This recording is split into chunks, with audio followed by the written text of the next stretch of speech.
এ পর্যায়ে আমরা শিখব ডকুমেন্টে কিভাবে ওয়াটারমার্ক তৈরি করা যায়। মাইক্রোসফট ওয়ার্ড 2000 এ খুব সহজেই আমরা ওয়াটারমার্ক তৈরি করতে পারি। আমরা ছবি কিংবা লেখা দিয়ে ওয়াটারমার্ক তৈরি করতে পারি। শুরুতে আমরা দেখব কিভাবে লেখা দিয়ে ওয়াটারমার্ক তৈরি করা যায়।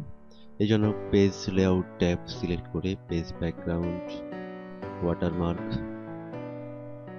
এখানে বিভিন্ন ওয়াটারমার্কের ফরম্যাট রয়েছে। আমরা আমাদের পছন্দের ওয়াটারমার্ক ফরম্যাটে ক্লিক করে, যেমন do not copy one click করলাম।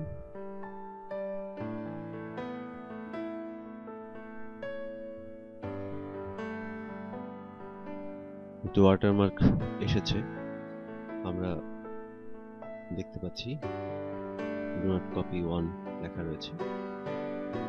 এবার আমরা এই লেখাটিকে এডিট করে আমাদের প্রতিষ্ঠানের নাম কিংবা নিজেদের নাম ব্যবহার করতে পারি। যেমন কাস্টম ওয়াটারমার্কে ক্লিক করে এখানে টেক্সট অংশে রয়েছে যে লেখাটি রয়েছে এটা মুছে দিয়ে আমাদের প্রয়োজনীয় ওয়াটারমার্ক নেম দিতে পারি। যেমন আমরা লিখব কম্পিউটার ওয়ার্ল্ড।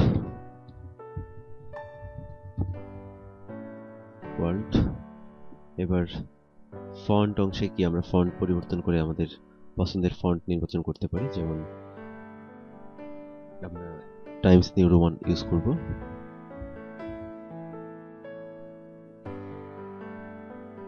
এবার সাইজে অটো নির্বাচন করা থাক। কালার আমরা নির্বাচন করে দিব রেড। এবার ওকে, আমরা দেখতে পাচ্ছি ডকুমেন্টে কম্পিউটার ওয়ার্ল্ড নামে একটি ওয়াটারমার্ক তৈরি হয়েছে।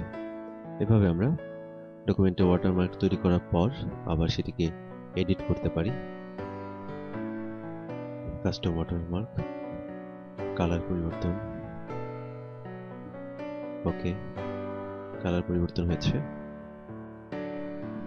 কাস্টম ওয়াটারমার্ক,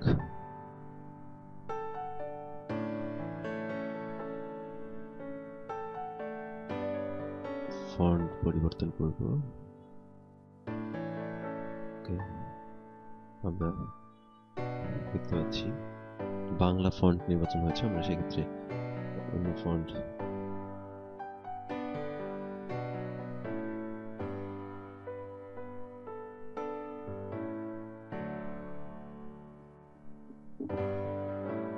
হরিজন্টাল, ডায়াগোনাল, এভাবে আমরা ডকুমেন্টের খুব সহজেই ওয়াটারমার্ক সংযোজন করতে পারি। ওয়াটারমার্ক মুছে দেওয়ার জন্য আমরা ওয়াটারমার্ক ক্লিক করে রিমুভ ওয়াটারমার্ক ক্লিক করলে ওয়াটারমার্কটি মুছে যাবে। আবার পুনরায় নিয়ে আসতে আমরা এখান থেকে কোনো ফরম্যাট ব্যবহার করতে পারি, অথবা কাস্টম ওয়াটারমার্কে গিয়ে টেক্সট ওয়াটারমার্ক, টেক্সট অংশে কম্পিউটার ওয়ার্ল্ড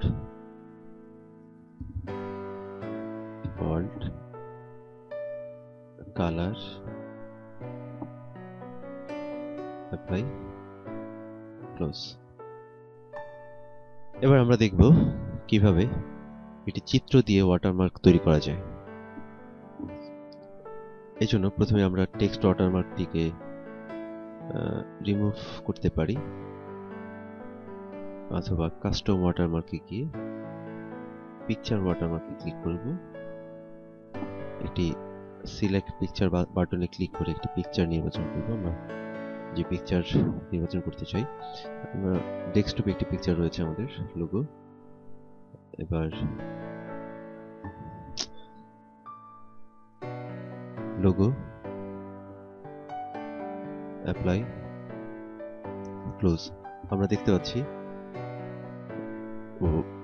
WITর লোগোটি ওয়াটারমার্ক হিসেবে তৈরি হয়েছে। ওয়াটারমার্ক, কাস্টম ওয়াটারমার্ক, ওয়াশ আউটে ক্লিক করে আমরা লোগোটিকে আরো একটু পরিষ্কার করে দিলাম। Custom watermark, wash out, apply. এবার লোগোটি একটু হালকা হয়ে গিয়েছে। আমাদের প্রয়োজন অনুযায়ী আমরা ওয়াশ আউট কমান্ড ব্যবহার করতে পারি। এছাড়া স্কেল ব্যবহার করে আমরা লোগোটিকে বিভিন্ন স্কেলে সাজাতে পারি, যেমন 50% ছোট, 150 অ্যাপ্লাই বড় হয়েছে। অটো দিলে আমরা ডকুমেন্টের সাইজ অনুযায়ী ওয়াটারমার্ক তৈরি হয়ে যাবে। এবার আমরা ওয়াটারমার্ক না চাইলে নো ওয়াটারমার্কে ক্লিক করে আমরা ওয়াটারমার্কটিকে রিমুভ করে দিতে পারি।